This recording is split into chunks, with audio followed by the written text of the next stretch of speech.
what if you are needed during the 3 to 5, but then you namaste? No, but then I think like what the... Namaste my ass at home. Is it too much to ask to have a job and a life? This is your daily catch-up. My work is my life. Shout outs to people watching from Spotify, listening from Spotify. Hi, Spotify.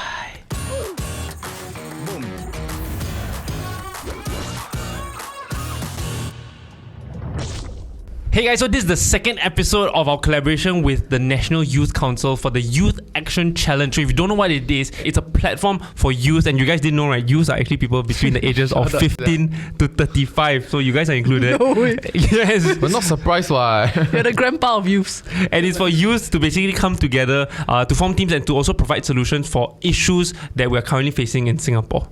Good actually. I feel like that's damn solid. Yeah. Young people are doing good, proper things now. Yeah, I mean, honestly, you find them when they still have time, right? Before they are boggled down with like family and career and like financial freedom and like CPF. You need to think and plan, right? And at some point, you make trade-offs in life. But it's so nice that you catch them at this time where they're still thinking about, this planet. Do we want to have kids one day? You know? Season 3 to help them. Season 3 already. Yeah. Really. And also, like, it's when they're still still excited about certain causes. Like, we've always seen that, like, a lot of activism always comes from young people. The only thing that's holding them back is money. And so this thing provides them with the money. There's grants of up to $50,000, right? To help turn these ideas into reality, lah. So I think it's pretty good. And so for today, we're going to talk about jobs and mentorships. Anyway, so on the topic of jobs, right? I think something that we've kind of talked about in a previous episode, 4-day work week, and also like when certain bosses weren't very nice to their employees, we kind of talked about work-life balance. But apparently there's this new movement that's coming up that is apparently saying that work-life balance is outdated. We just got this, yeah. We barely got there. We're trying so hard to reach work-life balance. They're saying, hey, no, that one outdated already. Let's strive for work-life harmony. Do you guys know the difference? Work-life harmony. Well, it feels like capitalism.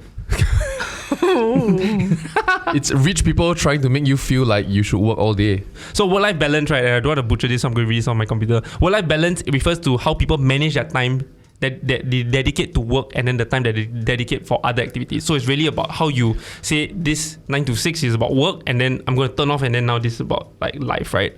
Whereas work-life harmony is how you incorporate work into your life and how your work goals and your life goals are not separate. How can you achieve them together? Right? And so again, I'm probably butchering it, so I'm going to read this out properly. Work-life harmony involves incorporating work into the rest of life in a way that promotes happiness at both home and in the office. Also, TAFEB has a pretty interesting definition for this. So you guys don't know what TAFEB is. Not our sponsors for today, but they are the Tripartite Alliance for Fair and Progressive Employment Practices. Anyway, so they say that work-life harmony refers to a state in which the individual is able to achieve both professional and personal goals. It views work and life as interdependent elements that are increasingly intertwined given the changing demographics and increased pressures from work and family responsibilities. So isn't it us though? Do you feel like we are at we skip past work-life balance and get to work-life harmony? We never have work-life balance. it was our compromise because we couldn't achieve work-life balance. Is it or not? Like, do you all have very clearly defined like personal goals and like and work goals? Oh, now that I think about it, no. Yeah. Hit it right deep. But I feel like this concept feels like it came up out of working from home, where like your work and life starts being more meshed, right? Yeah. No way. I think it's the idea that so many jobs are no longer require you to be in a specific physical space. Yeah. So that means that you have more freedom to navigate and control when you want to work, how you want to work. Yeah, I think it's like, for example, you're a parent, right? And so then if your kids are staying home because they're also learning from home and then you're spending time with them or you're helping them with homework, right? Does that start exactly at 7 p.m. because you finish work, or because there's like flexible work arrangements, you're on a task-based work? You start work at 10 and then to 11 and then maybe your child needs homework help, so then you help him at 11:30 to 12. You know, so that it's kind of intertwined in that sense. But then so would that mean that actually work is like 9 to 9, but then between that is on time, on target, you can do your own stuff also? No, so I don't think it's a 9 to 9. So basically work is the amount of things you need to accomplish in the day. Yeah. So work becomes tasks. But whatever else you need to do, go and do. Yeah, that's how I perceive it also. Which in many companies, usually this is a benefit given to like senior employees. Yeah. That, you know, they can just at 3 o'clock say, I'm going for yoga class. At 4 o'clock, they say, I'm going to pick up my kid. But if the culture is right, no one's going to question, how come I can go yoga class in the middle of a work day? Yeah. Because we know this fella's on top of shit. Yeah. But does it mean then that if you're going for yoga from 3 to 5, then you're kind of ending work. Or 3 to 4 lah. But then it also means that your nighttime you are prepared to work because your life and your guess so. work is also I don't think so. I think it's more of like how you manage your own time in a very different sense. So if say I'm somebody who's a morning worker, right? So every morning, if I can clear everything that I need to do by say 1 p.m, then the rest of the day I can technically do my own shit. Or am I not productive enough? Or since I'm that productive, should I be doing more? Oh no, that doesn't make sense. That's a stupid argument. Or can you be helping your team who is like... That is true. Yeah, I think the biggest problem that comes with this, right, is that if other people are bound by the 9 to 6 kind of like working hours, then say you skip out from like 3 to 5, right, to do those things. What if you are needed during the 3 to 5? Yeah. But then you namaste, you know. No, but then I think like what the... Namaste my ass at home. That's your funniest joke of the years, yeah. No, that's why I ripped off from something. That's damn offensive. Yeah, because that was a bad joke. It's not my joke, I ripped it. Yeah. Okay, so maybe to give us a bit more clarity, right? So the article, so this is the article, and we can link it down below, but they basically were trying to define the differences, right? So they said, how do you find work-life balance and then how do you find work-life harmony? So to find work-life balance, you need to create a dedicated workspace. So if you create a dedicated workspace to study and work, and this is especially relevant if you're in a home office, right? Yep. Then that keeps you like mentally, like you are able to mentally separate like work and personal time. Also establish a routine, and so again that also like if everything is time based, you can then separate both work and life lah. And then also to communicate, to be able to tell your supervisors that like, dude, I need a bit of like more balance lah. I don't feel like I'm like achieving life, etc. But how do you find work-life harmony? So when you want to find work-life harmony, especially if you're integrating work into your personal life, you have to be present. I know it's damn very. You can elaborate. So when you're working, right, make sure that you are fully engaged with your tasks and your activities, so that you can put your work responsibilities. Wow, that was a tough word to say. Yeah. Okay, but we are quite close, right? We're quite close. So is it when you're fully engaged in work, then you can put your responsibilities out of your mind when you're off the clock. Yeah. Be even more present. So it's quite fluffy, but it's quite important. No, but don't you feel we're somewhat there? I don't think a lot of people are like that. Yeah. I think you have so much going on, right, that it's a mess. Like the moment you clock out at 6, you need to go and pick up your kids. Then you need to go and do the grocery shopping. You need to prepare dinner. Then after that, you need to think about what you need to do tomorrow. Or somebody screwed up at home. Another child is missing. Or whatever. You know? Like it's all over the place. Where's your husband drinking? Wow, that's a very problematic household. You don't know what your parents are. But you don't know what's going to happen. Then suddenly a friend call you, hey, we're supposed to meet for dinner today, you know? Then you're everywhere already. Wow, that's my life, yeah. No wonder you feel like you're there already. No, but I think the other problem also is that if you're experiencing life and you're together with your partner, for example, or you're out with your family and you're still constantly thinking about work, then you're also not being present in your life. So then you constantly feel like as though you're not having enough family time, even though you're spending time with them. Yep. It's so true. Be present at both. So I actually did struggle with this. I wanted to see whether we could achieve a system like this. This is your set task for the day, and then if you are done, go enjoy your day. Then I would think, okay, if I manage to make my company like that, right, then it'd be quite an attractive place for people to want to work at, ma. But yeah, at the same time, it feels like if you try and get all the principles of this right, then he's absolutely right. If you finish everything by the first half of the day, does it mean the second half of the day you can lobo? But I feel like What's lobo? Yeah, I was wondering. sorry, like do nothing lah. Yeah, he can just chill. Or if you were in the office, you would think of how to do what you did a bit better, maybe an enhanced version of it, or maybe you can help your colleagues. But then you cannot put it on a set of daily tasks. So it's always been a very... Yeah. And then it's very weird to be on standby mode. Because on standby mode, you cannot commit to something that you would otherwise be able to lah, if that is clearly defined for yourself. Yeah. So once again, I feel like, I mean, from employer point of view, right, it feels like something that's really reserved for people whereby you understand their accountability to things. You know that if the sky falls on their project, they will hold it up. Yeah. And they won't tell you, hey, I cannot make it. Yeah. So it's all about trust. Really, which I honestly, to me as an employee, it takes time to get there. Because if we get a 20-year-old or 21-year-old that just came out from school and they don't have that kind of level of accountability, right, they are going to abuse it. They're going to turn it around and say, but I finished my work already, what? And then you look at it and then it's true, but then the work sucks. Or the work has been of similar quality for the last half a year. Yeah. Then spend time to innovate to see how you can do better, right? Yep. So then this whole system falls back on self-discipline and self-motivation, is it? Which will you say not everybody has? Yeah, very strongly, yeah. Yeah, which is I think one of the problems also, because I feel like as an employer, everybody wants their employee to be happy. Damn. You need to figure out from the employee from the employee's point of view, how can they be present and how can they check out in a sense so that they can be present with outside Their of work. life. Yeah, with their lives.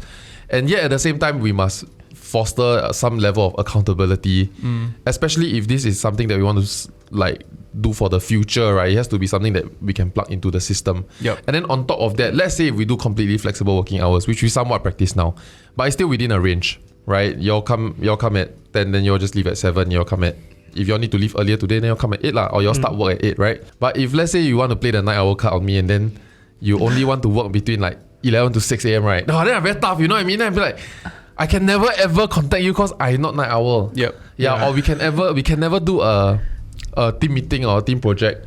Then that another problem again. I had to learn like I mean I think I said this before in some other show, right? That I had to learn to stop work at 6. And Jackie taught me this. So, How do you learn? He said make plans Then like, can make plans man? Like Yeah. because I started in an environment where like it's very startup driven, right? And so everybody's like chiong, we do until we die kind of shit, right? Then to the next step was my own business really, which perpetuated that if this thing dies on me.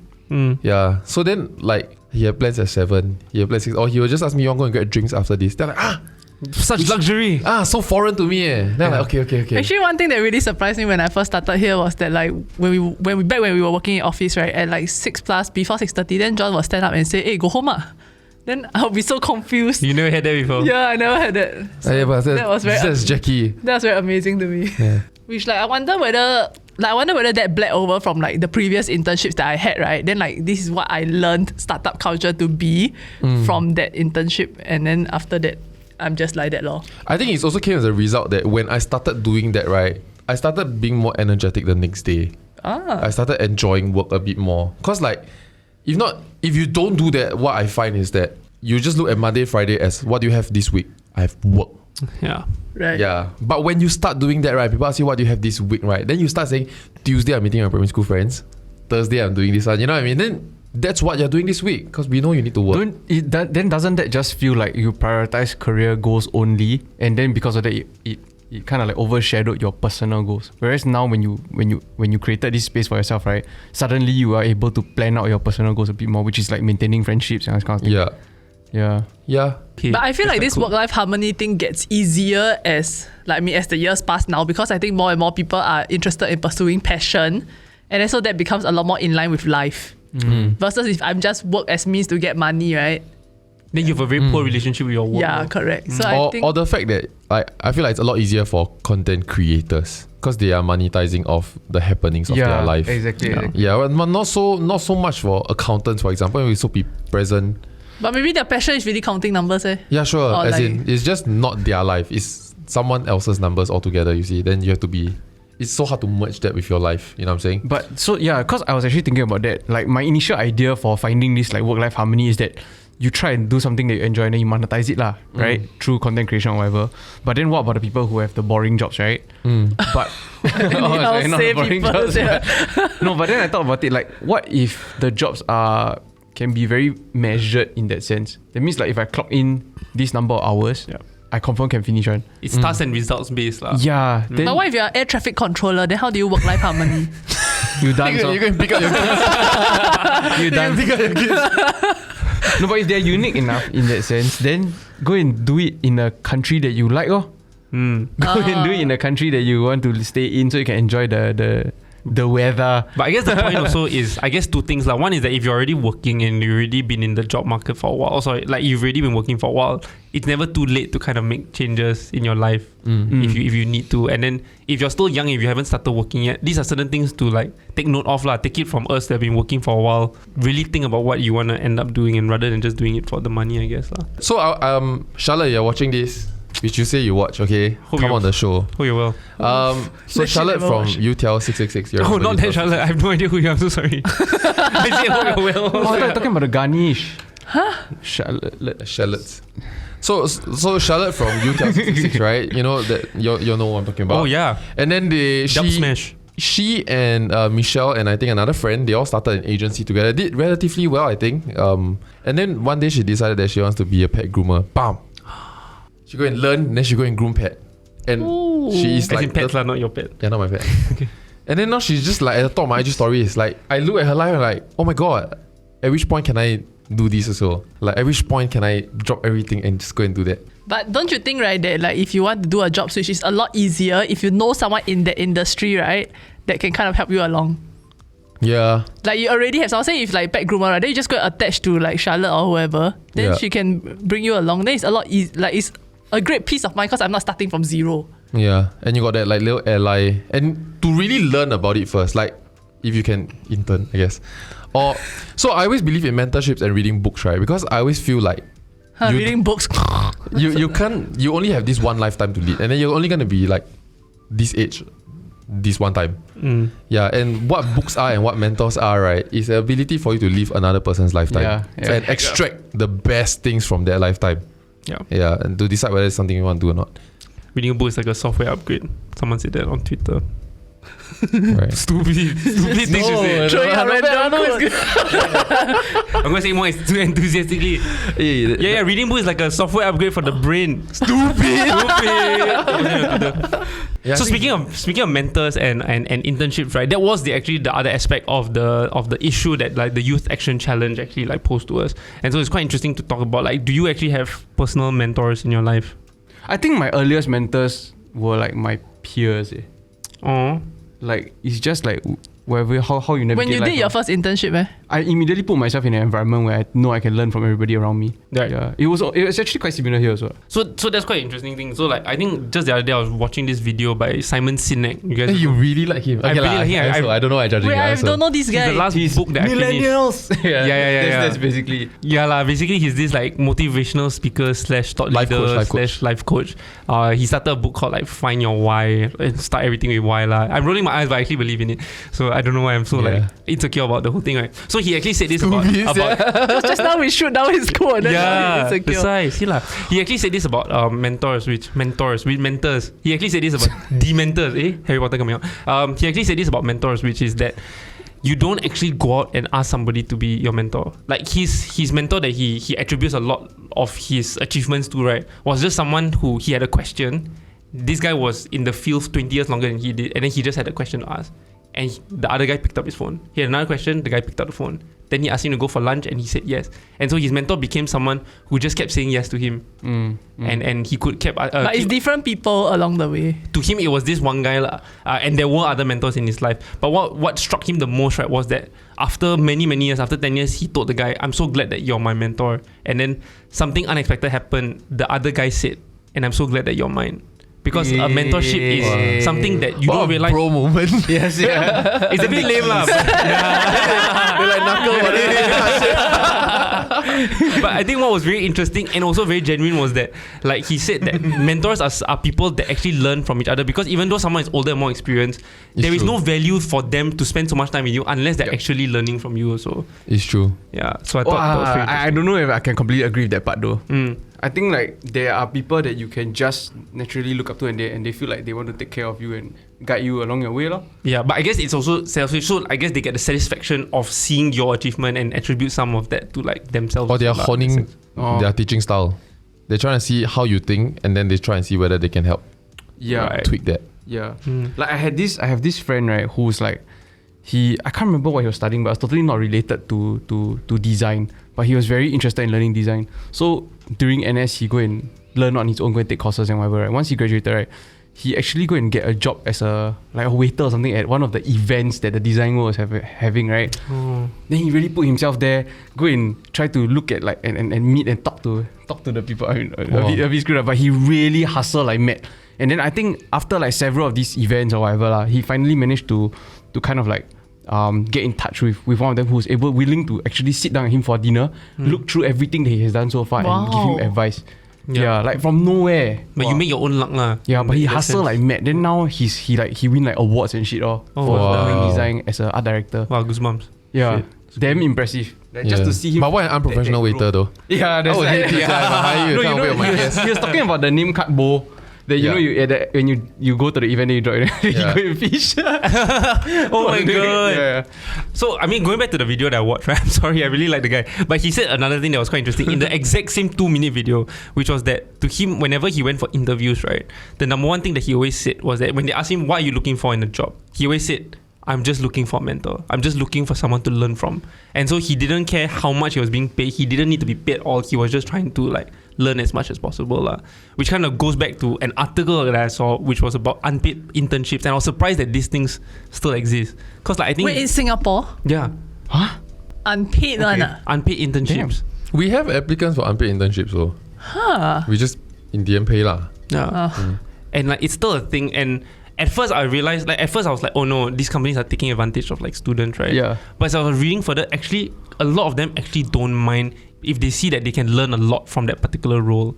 But I don't know what you guys think about the idea of, I feel like if I were like internships. 19, right, then the unpaid internship sounds completely fine to me because I'm still like trying to look for what I want to do in life. Because you are spending your company resources and your time to groom me. Right? Hey, wait, groom is such a horrible word. Sorry. They ruined it. No, for but us, you see, it's just a word that like for some reason, it just gets wrongly associated. To grow my technical skills so that I can help the company. That sounds like a euphemism still. So then, like, to me, that sounds like quite a fair exchange, especially if I don't know whether I even want to continue in this company or in this space in general. But then I feel like as I grow up, maybe after I graduate, right, then unpaid sounds a bit off because I need to start like paying for my own insurance, paying for my own, like I don't take allowance anymore. Then that sounds a bit more unrealistic. Yeah, so I think it's like who is creating the opportunity and what is it for, right? So if the company is creating unpaid internships just for manpower and whatever, right, I think they're not very nice lah. Yeah. Like in today's day and age especially. But if it's the other way around, where you can look at a company that you really want to work at, and then if they don't have any openings or whatever, you say, I will work for you for free. Not even, I mean, sure, internship or whatever, but creating and carving out the opportunity and space for yourself to go and grow and learn from those people and that organization, I think that one makes sense to be unpaid lah. Yeah. Plus, I think it depends on your circumstance, right? If you need a job and you need to get paid for it because you need the money, right? Then I mean, don't do that. Like, I mean, you have other priorities lah. But I think if you're in a position where, look, I'm not learning enough from school, I'm not getting enough real world experience, I just want to go out there and learn from something, and it just so happened that the opportunity that I have is an unpaid internship, then maybe that's the best thing to do lah. Yeah. I wonder what a life mentor would look like though, because like a lot of the stuff that we talk about is like at work, so you are teaching very technical things, right? But then like are there such thing as like mentors in life in general? I mean, people that are like slightly older and they give you tips on how to navigate certain things, or is that just a friend? No, that's what Simon Sinek said. Mentorship is really just friendship. Oh my god, you all rehearsed this. This is a fucking trap. I can't believe I pay attention to this. You like read book, right? He got a lot of books. I can pass it to you. He has 3 books. I read it. Okay. Wow, they're just friends. I guess so. Like friends are your mentors. What a wholesome episode. I think Jackie also introduced me to this thing, right? I keep saying Jackie. Jackie's like a business mentor partner. to you.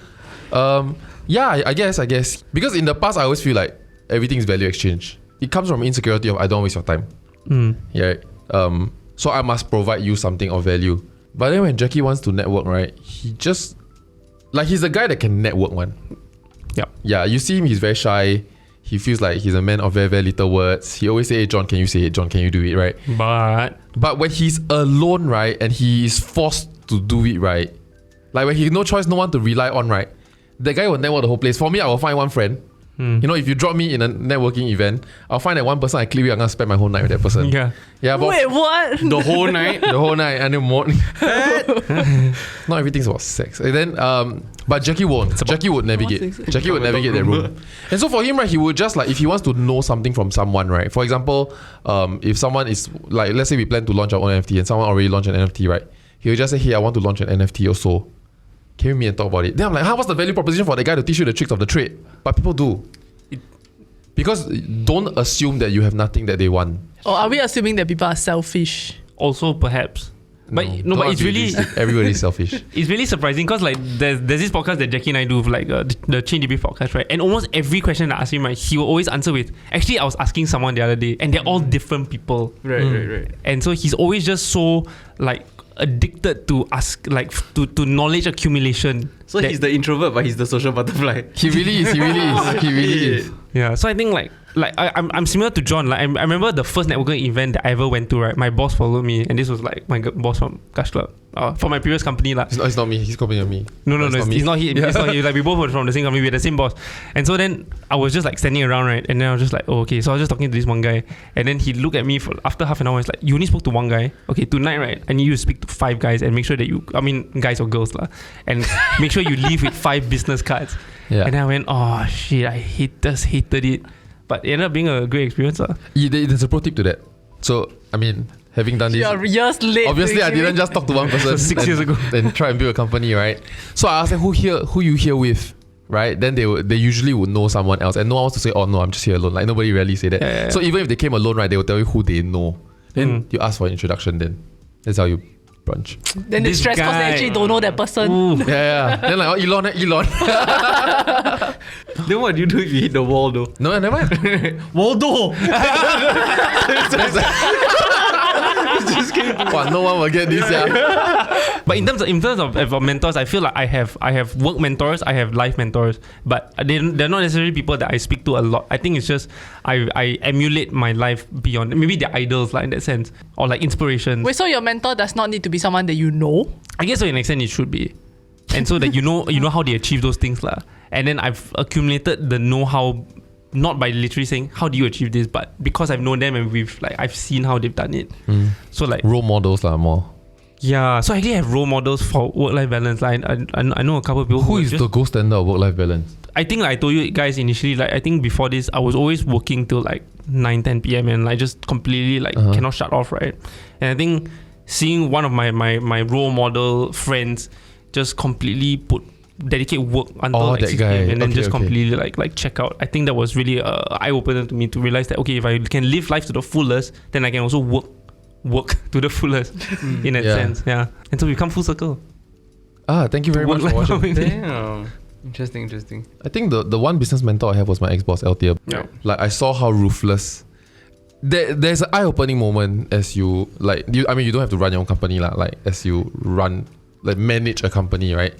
There's an eye-opening moment where you realize how ruthless everything is in business. Yeah, and someone must trust you enough to show that to you. If not, it's gonna take years of failure for you to figure that out. LT also was a mentor for me, and I remember being really excited whenever I got to have a car ride with her, because I knew that I was going to extract like some form of nugget of wisdom. Not in the sense that I want to have a car ride with you so I can extract value, but I knew like okay, we're going to have a good conversation, and I've always almost all the time learned something new from a conversation with her. I think I mean realizing now also, I realized that almost every internship that I've had, being able to speak to the CEO of that. So I remember working in both startups and MNCs. I always had the opportunity to speak to CEOs there, and they've always give me a nugget of wisdom.